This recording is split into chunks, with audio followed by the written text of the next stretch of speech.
অন্তরিক্ষের গল্প পাঠ চ্যানেলে আপনাদের সবাইকে স্বাগতম। আজ আপনারা শুনবেন নরওয়েজিয়ান উড গল্পের 23 এবং শেষ পর্ব।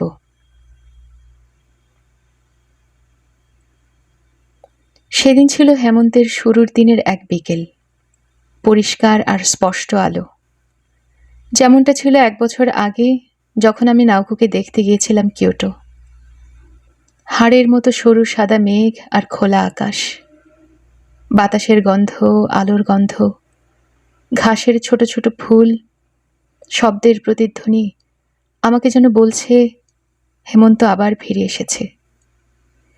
সেই সাথে আমার আর মৃতের মধ্যে দূরত্ব বেড়ে চলেছে। কিজুকি এখন 17 আর নাউকো 21। সবসময় তারা এমনটাই থাকবে। বাস থেকে নেমেই চারপাশে তাকিয়ে রেইকো বলল, এরকম জায়গায় আসতে পেরে বাঁচলাম। কারণ এখানে কিছু নেই, আমি বললাম। আমি পিছনের গেট দিয়ে বাগানের ভেতর আমার বাসায় নিয়ে আসলাম রেইকোকে। সে যা দেখে তাতেই মুগ্ধ হয়ে যায়। দারুণ তো, এইসব শেলফ আর ডেস্ক তুমি নিজে বানিয়েছ? হ্যাঁ, আমি চা ঢালতে ঢালতে বললাম। তোমার হাতের কাজ খুবই ভালো, আর তোমার বাসাও বেশ পরিষ্কার। স্টর্ম ট্রুপারের প্রভাব, বললাম তাকে। সে আমাকে সূচিবায়ুগ্রস্ত করে তুলেছে। বাড়িওয়ালা অবশ্য অভিযোগ করছে না। ও, তোমার বাড়িওয়ালা, তার সাথে পরিচিত হতে হবে। বাগানের ওই পাশে থাকে না? তার সাথে পরিচিত হবে কেন? কেন মানে কি? তোমার বাসায় একজন অদ্ভুত বয়স্ক মহিলা উঠে এসেছে, থাকা শুরু করেছে, গিটার বাজাচ্ছে। তোমার বাড়িওয়ালার মনে হবে না ঘটনাটা কি? তার চেয়ে ঠিকভাবে জানানোটাই ভালো। আমি এমনকি তার জন্য 1 বাক্স মিষ্টিও এনেছি চায়ের সাথে খাওয়ার জন্য। খুব চালাক তো তুমি, আমি বললাম। বয়সের সাথে বুদ্ধিও বাড়ে। আমি তাকে বলবো আমি তোমার খালা হই, কিয়োটো থেকে এসেছে তোমাকে দেখতে। তুমি আবার অন্য কিছু বলে ফেলো না। এইসব ব্যাপারে বয়সের পার্থক্য খুব কাজে আসে, কেউ সন্দেহ করে না। রেইকো তার ব্যাগ থেকে মিষ্টির বক্স বের করে বাড়িওয়ালার সাথে দেখা করতে গেল। আমি বারান্দায় বসে আরেক কাপ চা খেলাম আর বিড়ালের সাথে খেললাম। মিনিট 20 পরে ফিরে এসে ব্যাগ থেকে 1 টিন রাইস ক্রেকার বের করে আমাকে বলল, আমার জন্য উপহার। এতক্ষণ কি নিয়ে কথা বললে তুমি? ক্রেকার চাবাতে চাবাতে জিজ্ঞেস করলাম তাকে। তোমাকে নিয়ে কথা বললাম, আর কি? রেইকো বলল। বিড়ালটাকে কোলে তুলে মুখের সাথে ঘষল সে। উনি বললেন, তুমি একজন ভদ্র ছেলে, সিরিয়াস ছাত্র।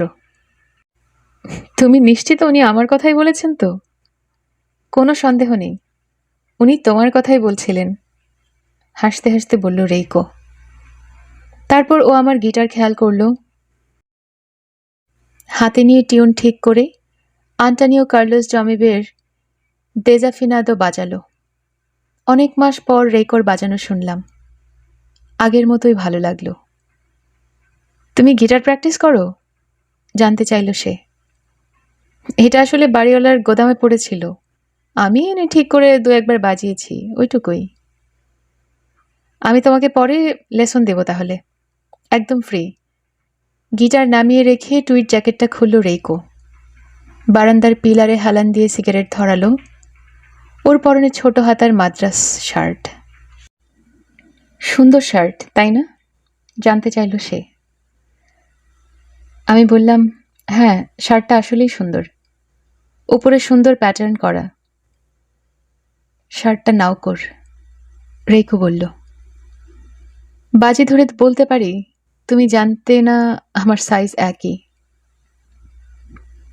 অন্তত প্রথম সে যখন স্যানিটারিয়ামে আসে তখন। এরপর ওর ওজন একটু বেড়েছিল, কিন্তু তারপর আমরা মোটামুটি একই সাইজের সবকিছু পরতাম, ব্লাউজ, স্ল্যাক্স, জুতা, হ্যাট। আমার বুকে তেমন কিছু নেই বলা যায়, তো আমরা সবসময় একজন আরেকজনের জামা কাপড় পরতাম। বলা যায় যৌথ মালিকানা ধরনের ছিল। এখন সে বলার পর আমি খেয়াল করলাম রেইকোর শারীরিক গঠন প্রায় নাউকোর মতোই। ওর মুখ আর চিকন হাত পায়ের জন্য আমার সবসময় মনে হয়েছে সে নাউকোর চেয়ে চিকন আর খাটো। জ্যাকেট আর প্যান্টও ওর, রেইকো বলল। সবকিছুই ওর। ওর পোশাক আমাকে পরতে দেখে কি তোমার বিরক্ত লাগছে? একদমই না। আমি নিশ্চিত ওর পোশাক তুমি পরেছ জানলে সে খুশিই হতো। ব্যাপারটা অদ্ভুত, আঙুল মটকিয়ে বলল রেইকো। নাউকো কোনো দলিল বা সেরকম কিছু রেখে যায়নি, কিন্তু এক লাইনের এক মেমো রেখে গেছে তার ডেস্কে। আমার সব জামাকাপড় রেইকোকে দিয়ে দিও। হাস্যকর কাজ, তাই না? সে যখন মৃত্যুর জন্য প্রস্তুত হচ্ছে তখন জামাকাপড় নিয়ে কেন ভাবছিল? জামাকাপড়ের কথা কে চিন্তা করে? তার নিশ্চয়ই আরো হাজারটা চিন্তা ছিল লেখার জন্য। মনে হয় না, আমি বললাম। রেইকো কিছু একটা ভাবতে ভাবতে সিগারেটের ধোঁয়ার মধ্যে হারিয়ে গেল। তারপর বলল, তুমি মনে হয় পুরো ঘটনাটা প্রথম থেকে শেষ পর্যন্ত জানতে চাও। হ্যাঁ, চাই, আমি বললাম। প্লিজ সব খুলে বলো আমাকে। ওসাকার হাসপাতালের টেস্ট রেজাল্ট বলছিল নাউকোর অবস্থার উন্নতি হচ্ছে, কিন্তু তাকে বেশি সময় সেখানে থাকতে হবে যাতে তারা ওর ভবিষ্যতের ভালোর জন্য ইন্টেন্সিভ থেরাপি দিতে পারে। অগাস্টের দিকে আমি যে চিঠি পাঠিয়েছিলাম তোমাকে, ওখানে এসব লিখেছি। হ্যাঁ, চিঠিটা পড়েছিলাম সেসব। তারপর অগাস্টের 24 তারিখ নাউকোর মা আমাকে ফোন করে বললেন নাউকো যদি আমাকে দেখতে স্যানিটারিয়ামে আসে তাহলে কোনো সমস্যা আছে কিনা। নাউকো এসে তার জিনিসপত্র গুছিয়ে নিতে চায়, আর যেসব অনেকদিন আমার সাথে দেখা হবে না তাই আমার সাথে লম্বা কথাও বলতে চায়। হয়তো এক রাত থাকতে পারে অ্যাপার্টমেন্টে। আমি জানালাম কোনো সমস্যা নেই, আমি ওকে দেখতে চাই, কথা বলতে চাই। তো পরের দিন 25 তারিখে নাউকো আর ওর মা আসলো একটা ট্যাক্সি নিয়ে। আমরা তিনজন একসাথে গল্প করতে করতে নাউকোর জিনিসপত্র গোছালাম। সেদিন বিকেলে নাউকো ওর মাকে বলল বাসায় চলে যেতে, সে এখানে ঠিক আছে। তো একটা ট্যাক্সি ডেকে এনে ওর মা চলে গেল। আমরা কোনো দুশ্চিন্তা করিনি, কারণ নাউকোকে ফুরফুরে লাগছিল। বরং ও আসার আগ পর্যন্ত আমি চিন্তিত ছিলাম। আমি ভেবেছিলাম ওর ম্লান আর বিষণ্ণ হয়ে থাকবে চেহারা, কারণ আমি জানি এইসব হাসপাতালে টেস্ট আর থেরাপি কিরকম হয়, একদম ধরাশায়ী করে ফেলবে তোমাকে। সে দেখা করতে পারবে কিনা তা নিয়ে আমার সন্দেহ ছিল, কিন্তু ওর দিকে একবার তাকিয়ে আমি বুঝতে পারলাম সে ঠিক আছে। ওর স্বাস্থ্য অনেক ভালো দেখাচ্ছিল, হাসি খুশি মজা করছিল। আগে আমরা ওকে যেমন দেখেছি, সে বিউটি পার্লারে গিয়েছিল, সেখান থেকে করা নতুন চুলের স্টাইল দেখালো। তাই আমি ভাবলাম ওর মা না থাকলেও চিন্তার কিছু নেই। নাউকো বলল এইবার সে হাসপাতালের ডাক্তারদের সাহায্যে পুরোপুরি সুস্থ হয়ে যাবে। আমি বললাম এর চেয়ে ভালো কিছু আর হতে পারে না। তারপর আমরা দুজন হাঁটতে গেলাম, সারাক্ষণ কথা বললাম, বিশেষ করে ভবিষ্যৎ নিয়ে। নাউকো বলল সে চায় আমরা দুজনেই স্যানিটেরিয়াম থেকে বের হয়ে কোথাও একসাথে লিভ টুগেদার করব। Live together? তুমি আর নাউকো? হ্যাঁ, রেইকো শ্রাগ করল। আমি বললাম শুনতে ভালো লাগছে, কিন্তু ওয়াতানাবের কি হবে? সে বলল চিন্তা করো না, আমি ওকে বুঝিয়ে বলবো। এই তো। তারপর সে কথা বলল কোথায় আমরা থাকবো, কি করব, এইসব ব্যাপার নিয়ে। এরপর আমরা বার্ড হাউসে গিয়ে পাখি নিয়ে খেললাম। আমি ফ্রিজ থেকে বিয়ার বের করে খুললাম। রেইকো আরেকটা সিগারেট ধরালো। বিড়ালটা ওর কোলে ঘুমিয়ে পড়েছে। মেয়েটা সব নিজে নিজে ভেবে ঠিক করে রেখেছিল, সেজন্যই ওকে এত সতেজ দেখাচ্ছিল। তার মন ভারমুক্ত ছিল। সে জানতো সে ঠিক কি কি করতে যাচ্ছিল। ওর জিনিসপত্র গোছানো শেষ হলে যা যা অপ্রয়োজনীয় সব একটা ড্রামে আমরা পুড়িয়ে ফেলেছিলাম। একটা নোটবুকে ও ডায়েরি লিখত, সব চিঠি সেটার ভিতর রাখত, তোমার চিঠিগুলো। আমার কাছে ব্যাপারটা অদ্ভুত লেগেছিল। আমি ওকে জিজ্ঞেসও করেছিলাম, এসব কেন পড়াচ্ছ? মানে, তোমার চিঠির ব্যাপারে সে কিরকম যত্নশীল ছিল সেটা তো আমি জানি। নিরাপদ জায়গায় এগুলো রাখতো আর বারবার বের করে পড়তো। সে বলল, আমি আমার অতীতের সবকিছু থেকে মুক্তি চাই, যাতে ভবিষ্যতের জন্য আবার জন্ম নিতে পারি। আমি ওর কথা বিশ্বাস করেছিলাম। তার কথায় যুক্তি ছিল। আমার মনে আছে আমি তাকে সুস্থ আর সুখী দেখতে চেয়েছিলাম। সেদিন সে খুবই চমৎকার ছিল। তুমি যদি তাকে সেদিন দেখতে পেতে। সেসব শেষ হলে আমরা বরাবরের মতো ডাইনিং হলে গেলাম ডিনার করতে। তারপর গোসল করলাম আমরা।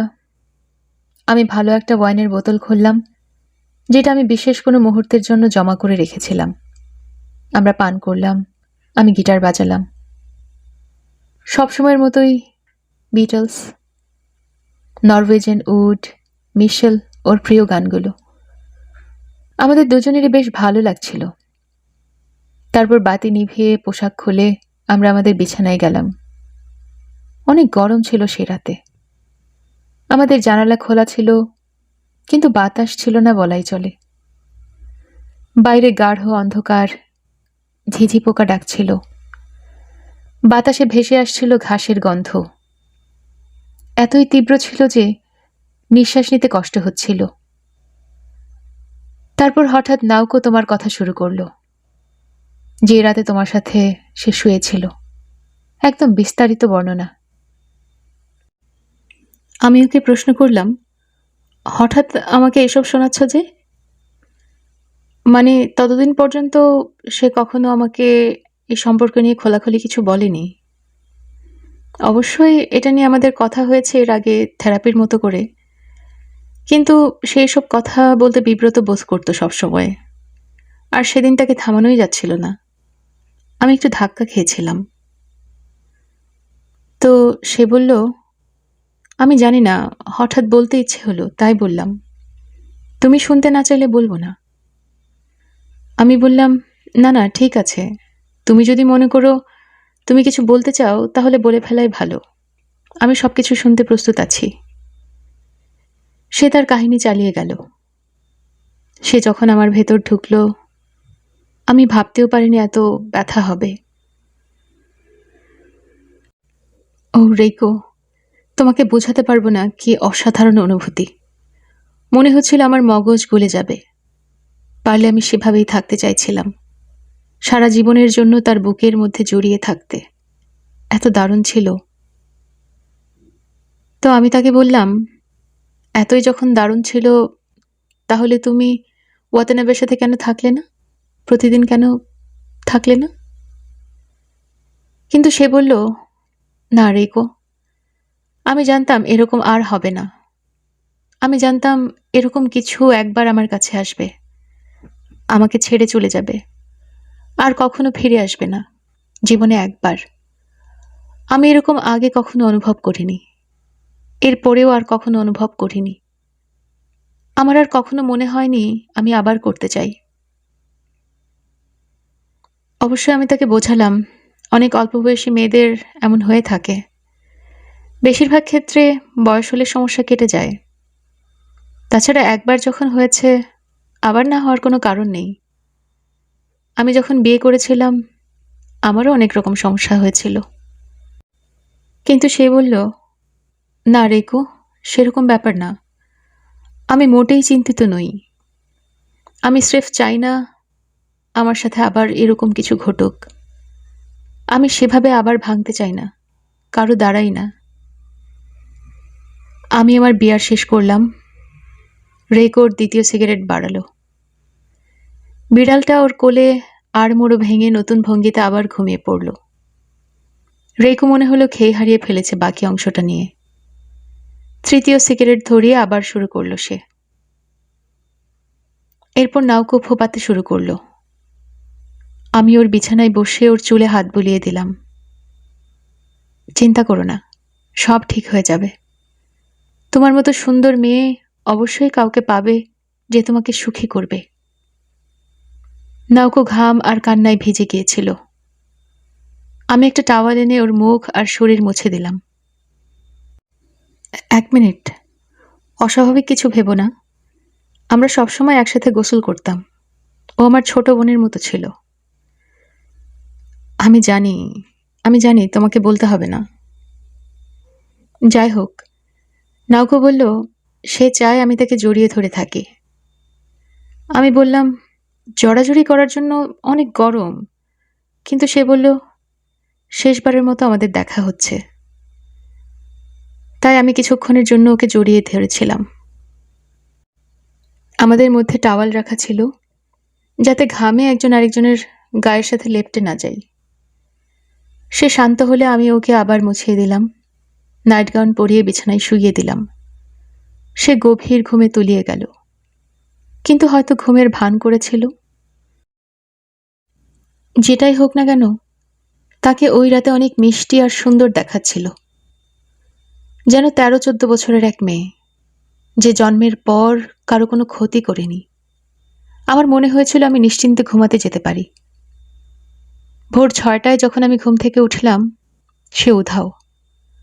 তার নাইট গাউন ফেলে গিয়েছিল, কিন্তু তার পোশাক, স্নিকার আর আমার বালিশের কাছে একটা টর্চ থাকতো, সেসব কিছুই নেই। আমি সাথে সাথে বুঝতে পারছিলাম কিছু একটা ঘাপলা আছে। সে টর্চ নিয়েছে মানে সে অন্ধকারে বের হয়েছে। আমি কিছু না ভেবে ওর ডেস্ক পরীক্ষা করলাম, দেখি নোট লেখা, আমার সব জামাকাপড় রেইকোকে দিয়ে দিও। আমি সাথে সাথে সবাইকে জাগিয়ে তুললাম। ভাগ ভাগ হয়ে ওকে খুঁজতে বের হলাম। পুরো জায়গা ইঞ্চি ইঞ্চি করে খুঁজলাম। ডর্মের ভেতরে, সে সাথে বাইরের বনেও। 5 ঘন্টা লাগলো ওকে খুঁজে বের করতে। সে তার নিজের সাথে দড়িও এনেছিল। রেইকো দীর্ঘশ্বাস ফেলল আর বিড়ালের গায়ে হাত বুলিয়ে চলল। চা খাবে? জানতে চাইলাম আমি। হ্যাঁ, চা হলে খুব ভালো হয়, ধন্যবাদ, বলল সে। আমি গরম পানি করে 1 পট চা বানিয়ে বারান্দায় নিয়ে গেলাম। সূর্যাস্তের সময় হয়ে গিয়েছিল। দিনের আলো দুর্বল হয়ে পড়েছে। গাছের ছায়া লম্বা হয়ে আমাদের পায়ের কাছে এসে ঠেকেছিল। আমি চায়ে চুমুক দিতে দিতে বাগানের দিকে তাকিয়ে থাকলাম। বিভিন্ন রঙের গাছ আর ফুল মিলে অদ্ভুত এক চেহারায় হয়েছে বাগানটার। তো এরপর অ্যাম্বুলেন্স এসে নাউকুকে নিয়ে গেল। পুলিশ আমাকে জেরা করল। তেমন কোনো প্রশ্ন করেনি অবশ্য। সুইসাইড নোটের মতো কিছু একটা জিনিস তো ছিলই, আর তারা নিশ্চিত ছিল এটা আত্মহত্যা ছাড়া অন্য কিছু নয়। সবার মতো তাদেরও ধারণা মানসিক রোগী হলে আত্মহত্যা করবেই। সুতরাং পুরো ব্যাপারটা স্রেফ নথি করার জন্য করা। ওরা চলে যাওয়ার পরই আমি তোমাকে টেলিগ্রাম পাঠালাম। কি দুঃখজনক অন্ত্যেষ্টিক্রিয়া হলো ওর, বললাম আমি। ওর পরিবার বিব্রত বোধ করছিল যে আমি জানি ও আত্মহত্যা করেছে। আমি নিশ্চিত ওরা কাউকে আত্মহত্যার কথা বলেনি। আমার হয়তো ওখানে যাওয়াই ঠিক হয়নি। আমার খারাপ লাগা আরো বেড়ে গিয়েছিল। ফিরে আসা মাত্র আমি ব্যাগে জামাকাপড় নিয়ে বেরিয়ে পড়লাম রাস্তায়। আচ্ছা ওয়াতেনাবে, একটু হাঁটতে গেলে কেমন হয়? তারপর আমরা ডিনারের জন্য বাজার করতে পারি হয়তো। আমার খিদেও লেগেছে। ঠিক আছে, তোমার কি খেতে ইচ্ছে করছে? সুকিয়াকি, সে বলল। অনেক বছর খাইনি। সুকিয়াকি নিয়ে স্বপ্ন পর্যন্ত দেখতাম। মাংস আর কাঁচা পেঁয়াজ, নুডলস, ভাজা টোফু গলায় ঢোকাচ্ছি। ঠিক আছে, কিন্তু আমার তো সুকিয়াকি রান্নার কোনো প্যান নেই। সেসব আমার উপর ছেড়ে দাও, তোমার বাড়িওয়ালার থেকে ধার নেব। সে ওই বাড়িতে দৌড়ে গিয়ে একটা ভালো সাইজের প্যান আর রাবারের পাইপ সহ গ্যাস কুকার নিয়ে আসলো। খারাপ না, কি বলো? আসলেই খারাপ না। আমরা পাড়ার ছোট দোকানগুলো থেকে সমস্ত উপকরণ কিনলাম, গরুর মাংস, ডিম, সবজি, টফু। একটা মোটামুটি মানের হোয়াইট ওয়াইন পছন্দ করলাম আমি। টাকা দিতে চাইলাম, কিন্তু রেইকো জোর করে সবকিছুর দাম দিয়ে দিল। ভেবে দেখো, আমার পরিবার কি ভাববে যদি শোনে আমি আমার ভাগ্নেকে খাবারের দাম দিয়ে বেড়াচ্ছি, বলল সে। তাছাড়া আমার সাথে বেশ ভালো পরিমাণ টাকা আছে, সুতরাং চিন্তা করো না, ফকির হয়ে স্যানিটেরিয়াম থেকে বের হইনি। রেইকো চাল ধুয়ে সেদ্ধ করে দিল। আমার বারান্দায় রান্নার সব ব্যবস্থা করলাম। সবকিছু প্রস্তুত হয়ে গেলে রেইকো তার গিটার নিয়ে একটা ধীর লয়ের বাঁক বাজিয়ে পরীক্ষা করতে লাগলো। কঠিন অংশগুলোতে গিয়ে সে ইচ্ছে করে ধীরে ধীরে অথবা দ্রুত বাজাতে লাগলো, যাতে আবেগ সৃষ্টি হয়। বাদ্যযন্ত্র থেকে বের হওয়া সুরে সে নিজেও তৃপ্তি পাচ্ছিল। গিটার বাজানো অবস্থায় ওকে 17 বছরের মেয়ের মতো লাগছিল, যে কিনা নতুন পোশাক পরে খুব খুশি। ওর চোখ চকচক করছিল, হাসছিল মিটিমিটি। বাজানো শেষ হলে সে আবার গিয়ে খাম্বায় হেলান দিয়ে আকাশের দিকে তাকিয়ে থাকল, যেন গভীর চিন্তায় মগ্ন। তোমার সাথে কথা বললে সমস্যা আছে? বললাম তাকে। একদমই না, বলল সে। আমি স্রেফ ভাবছিলাম কত খিদে লেগেছে আমার। তোমার কি এখানে তোমার স্বামী কিংবা মেয়ের সাথে দেখা করার পরিকল্পনা আছে? তারা নিশ্চয়ই টোকিওর কোথাও থাকে। কাছাকাছিই থাকে, ইয়োকোহামাতে। কিন্তু না, আমার দেখা করার কোনো পরিকল্পনা নেই। আগে বলেছি তোমাকে, আমার থেকে দূরে থাকলেই তাদের জন্য ভালো। তারা তাদের মতো নতুন জীবন শুরু করেছে, তাদের দেখে আমার খারাপ লাগবে অনেক। সুতরাং সবচেয়ে ভালো দূরে থাকা। সে তার খালি 7 স্টারের প্যাকেটটা দুমড়ে ফেলে দিয়ে সুটকেস থেকে নতুন একটা প্যাকেট বের করলো। একটা সিগারেট মুখে দিলেও ধরালো। একজন মানুষ হিসেবে তুমি আমার যা দেখছো তা হচ্ছে আমি এককালে যা ছিলাম তার স্মৃতি মাত্র, সে বলল। আমার আসল অংশ আমার ভেতরের অংশ অনেক আগেই মারা গেছে। আমি শুধু পুরনো স্মৃতির উপর চলছি। কিন্তু আমি তোমাকে পছন্দ করে, রেইকো। তুমি এখন যেরকম, পুরনো স্মৃতিই হোক না কেন। আর আমি কি বললাম তাতে কোনো কিছু যায় আসে না। আমার ভালো লাগছে তুমি নাউকোর পোশাকগুলো পরেছ। রেইকো হেসে লাইটার দিয়ে সিগারেট ধরালো। এরকম অল্প বয়স হওয়া সত্ত্বেও তুমি ভালোভাবে জানো একজন নারীকে কিভাবে খুশি করতে হয়। আমি লাল হয়ে গেলাম। যা সত্যি মনে করেছি তাই বলেছি। তা আমি জানি, রেইকো হেসে বলল। ভাত তৈরি হয়ে গেলে আমি প্যান আর অন্য উপকরণ সাজালাম সুকিয়াকি বানানোর জন্য। আমাকে বলো, আমি কোনো স্বপ্ন দেখছি না এখন?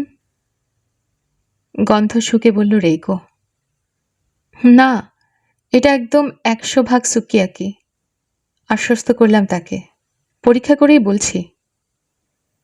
কথা বাদ দিয়ে আমরা চপস্টিক নিয়ে সুকিয়াকির উপর ঝাঁপিয়ে পড়লাম, সাথে প্রচুর বিয়ার। ভাত দিয়ে শেষ করলাম আমাদের ভোজ। গন্ধ পেয়ে সিগাল এসে ওকে মাংস দেওয়া হলো খেতে। পেট ভরে আমরা খেয়ে আবার বারান্দায় হেলান দিয়ে বসে চাঁদ দেখতে লাগলাম। সন্তুষ্ট? জানতে চাইলাম আমি।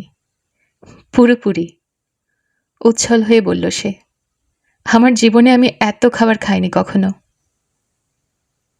এখন কি করতে চাও?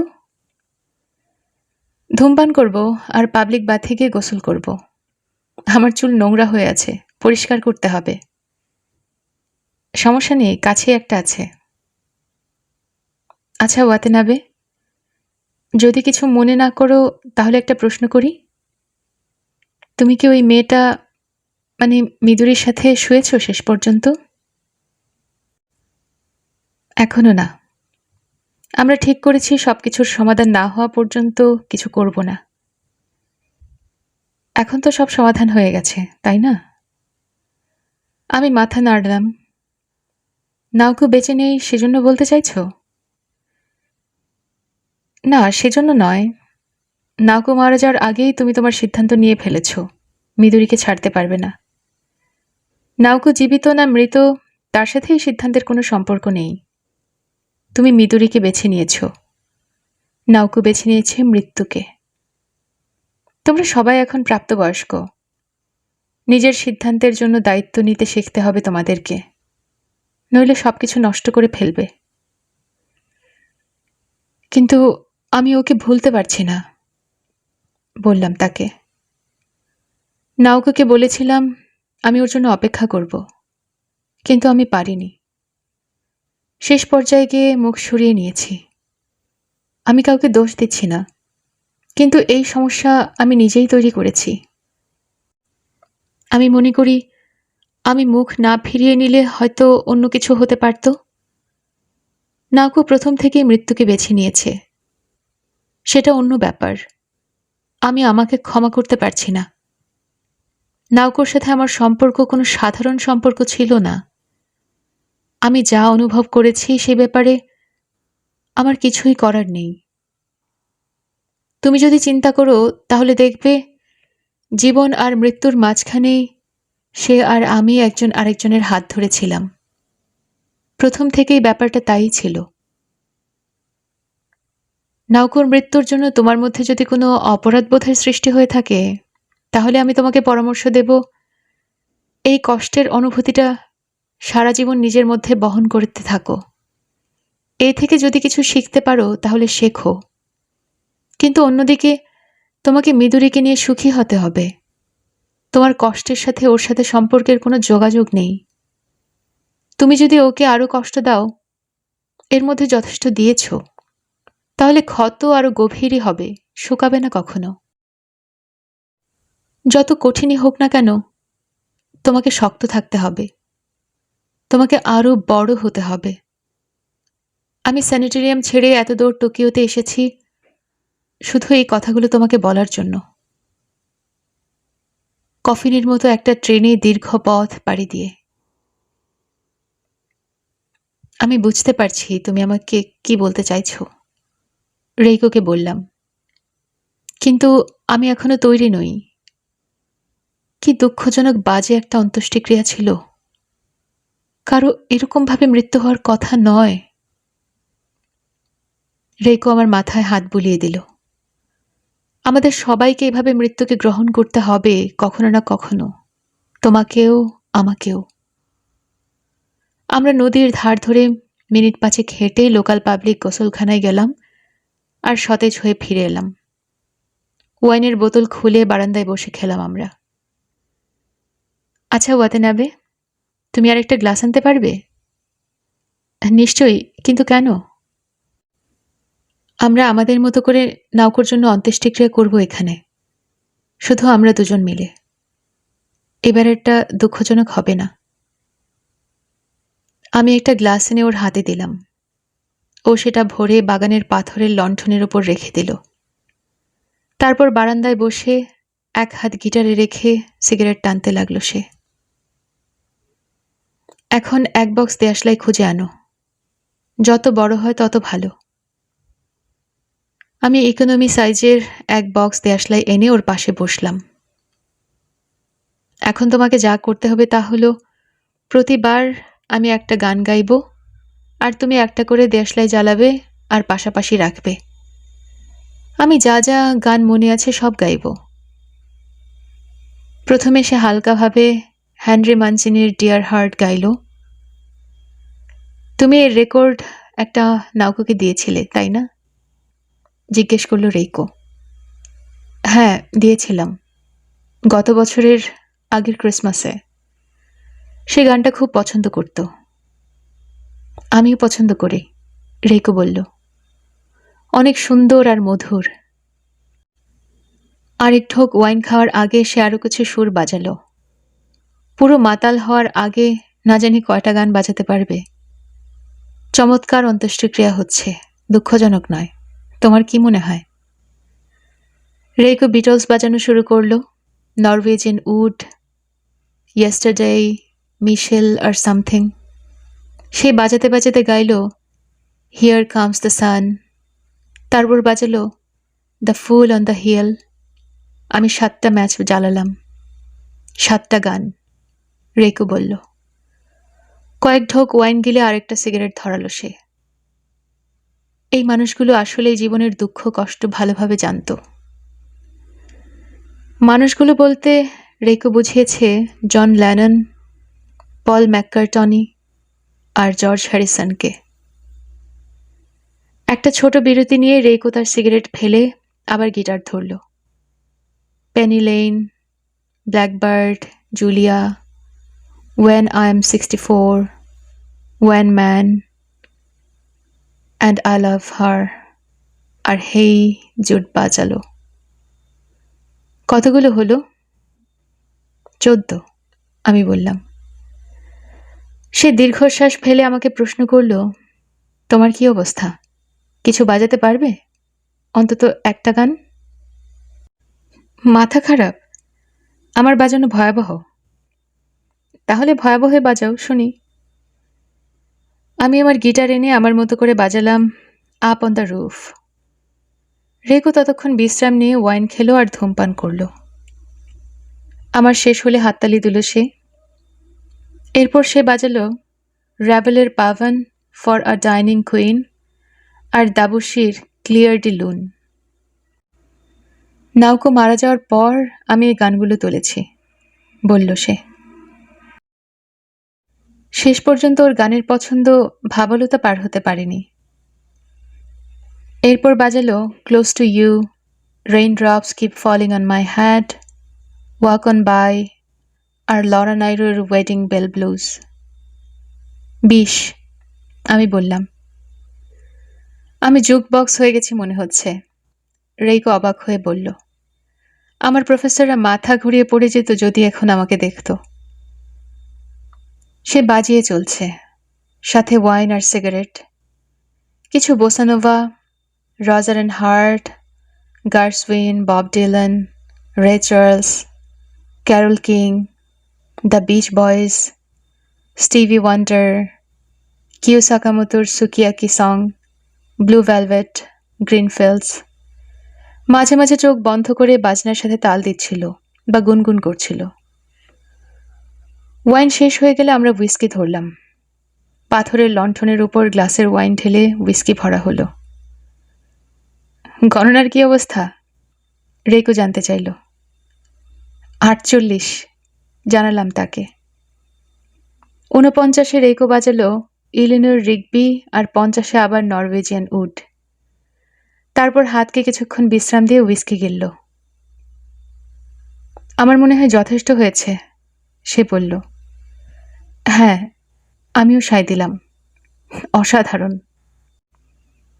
রেইকো আমার চোখের দিকে তাকিয়ে বলল, এখন আমার কথা শোনো ওয়াতেনাবে। আমি চাই তুমি যে দুঃখজনক অন্ত্যেষ্টিক্রিয়া দেখেছিলে তা ভুলে যাও, আর আমাদের অসাধারণটা মনে রেখো সেই জায়গায়। আমি মাথা নেড়ে সায় দিলাম। শেষ আরেকটা করা যাক, বলল সে। 51তমটা বাজালো তার প্রিয় বাঘের একটা মিউজিক। শেষ হলে ফিসফিস করে বলল, আচ্ছা ওয়াতেনাবে, আমরা আরো কাছাকাছি হলে কেমন হয়? আশ্চর্য, আমি বললাম। আমিও একই কথা ভাবছিলাম। আমরা ভেতরে গিয়ে পর্দা টেনে দিলাম। অন্ধকার রুমে আমরা একজন আরেকজনের শরীর স্পর্শ করতে লাগলাম, যেন এর চেয়ে সাধারণ কাজ এই দুনিয়াতে আর কিছু নেই। আমার মনে হয় তোমার আবার একজন প্রেমিক খুঁজে নেওয়া উচিত। তুমি অসাধারণ, নিজের সম্ভাবনাকে অপচয় করছো। ঠিক আছে, আমি ভেবে দেখব, বলল সে। আমার যথেষ্ট সন্দেহ আছে আসাহিয়াকেতে লোকজন আদৌ প্রেম করে কিনা। কিছুক্ষণ পর আমি আবার তার কাছে গেলাম। অসাধারণ অনুভূতি, রেইকো বলল। দয়া করে আমাকে বলো ওয়াতানাবে, এসব সত্যি সত্যি ঘটছে?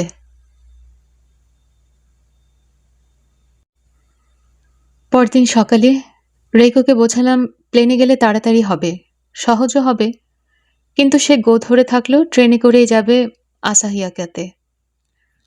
হোক্কাইডো যাওয়ার ফেরি আমার পছন্দ, আমার প্লেনে ওড়ার কোনো ইচ্ছে নেই, সে বলল। আমি তাকে উইনো স্টেশন পর্যন্ত এগিয়ে দিলাম। সে তার গিটার বহন করলো আর আমি তার সুটকেস। আমার প্ল্যাটফর্মের বেঞ্চে বসে ট্রেনের জন্য অপেক্ষা করছিলাম। রেইকো সে এক টুইস্ট জ্যাকেট আর সাদা প্যান্ট পরেছে, যেগুলো সে পরে টোকিওতে এসেছিল। তোমার কি সত্যি মনে হয় আসাহিয়াকাতে কোনো বাজে জায়গা নয়? প্রশ্ন করল সে। চমৎকার একটা শহর। আমি শিগগিরই তোমাকে দেখতে আসব। সত্যি? আমি মাথা ঝাঁকালাম। আর চিঠিও লিখব। আমি তোমার চিঠি সত্যি ভালোবাসি। নাউকুকে যেগুলো লিখেছিলে সব পুড়িয়ে ফেলেছে। চমৎকার চিঠি ছিল সেসব। চিঠি তো স্রেফ কাগজ মাত্র, আমি বললাম। পুড়িয়ে ফেললে সমস্যা নেই।